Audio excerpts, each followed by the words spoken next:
লখনৌর সঙ্গে শেষ ম্যাচে চেন্নাইয়ের হারার জন্য অনেকেই পুরোপুরি দোষটা মুস্তাফিজের ঘাড়ে দিতে চাইছেন। মুস্তাফিজ একাই যেন দলকে হারিয়ে দিয়েছে। মুস্তাফিজের ওই শেষ ওভারে 17 রান প্রয়োজন, সেটি আটকাতে পারেননি।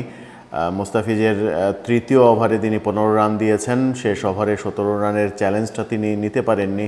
পাথিরানাও কিন্তু তার শেষ ওভারে 15 রান দিয়েছেন, কারণ ওই সময় মার্কাস স্টোইনিস স্ট্রাইকে ছিলেন এবং সেঞ্চুরি করার পরে স্ট্রাইকে থাকা একজন ব্যাটসম্যানকে, স্টোইনিসের মতো ব্যাটসম্যানকে আটকে রাখা ঘোষণা দিয়ে সম্ভব নয়। তাও চেন্নাইয়ের যে ফ্ল্যাট উইকেট, সেখানে আসলে বোলারদের কিছুই ছিল না। আগে ব্যাট করে চেন্নাই যে পুঁজি করেছে, সেই পুঁজি চেন্নাইয়ের ব্যাটিংয়ে খুব বেশি ভালো সবাই করতে পারেনি ঋতুরাজ গায়কোয়াড় ছাড়া। সেই কারণেই কিন্তু অনেক বেশি রান হয়নি। অনেক বেশি রান না হওয়াটা কিন্তু বোলারদের কৃতিত্ব না, ব্যাটসম্যানদের এক ধরনের ব্যর্থতাই বলা যায়। পুরোপুরি সেই উইকেটটা ছিল ফ্ল্যাট উইকেট, ব্যাটিং উইকেট। সেখানে মুস্তাফিজ শেষ ওভারে 17 রানের চ্যালেঞ্জ নিতে পারেননি। এখানে বেশ কয়েকটি বিষয় সামনে এসেছে আলোচনার জন্য। সেই বিষয়গুলোর মধ্যে একটা গুরুত্বপূর্ণ হচ্ছে মুস্তাফিজকে নিয়ে শেষ ওভারে যে গেম প্ল্যান করা হয়েছিল দলের, সেই গেম প্ল্যানে ভুল ছিল।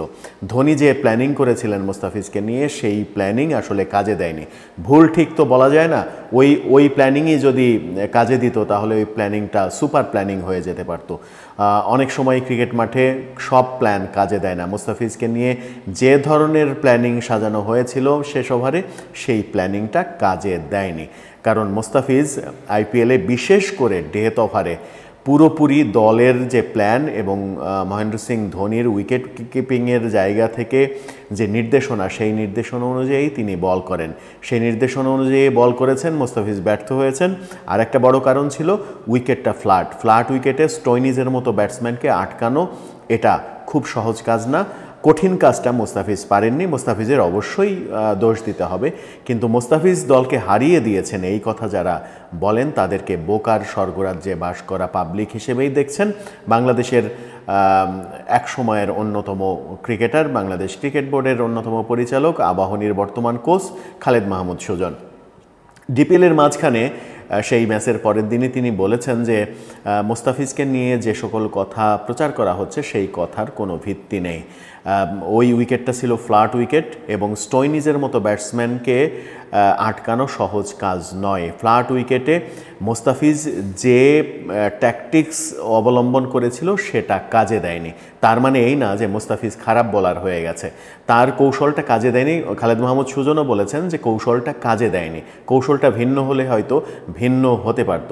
তিনি বলেছেন মুস্তাফিজ শুরু থেকে শেষ পর্যন্ত আইপিএলে যেভাবে খেলেছে, একটা দুইটা ম্যাচ বাদ দিলে মুস্তাফিজের পারফরমেন্স সুপার পারফরমেন্স। একটা ম্যাচে খারাপ করেছে বলে মুস্তাফিজ খারাপ বোলার হয়ে গেছে সেটা বলা যাবে না।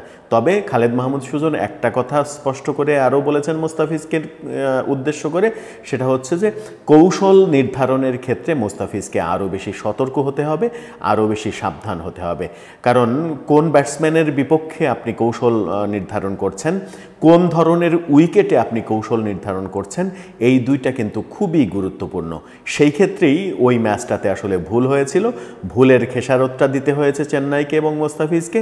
এটা মুস্তাফিজের জন্য দল হেরেছে, এই কথা যারা বলেন তারা আসলে বোকার স্বর্গরাজ্যে বাস করে।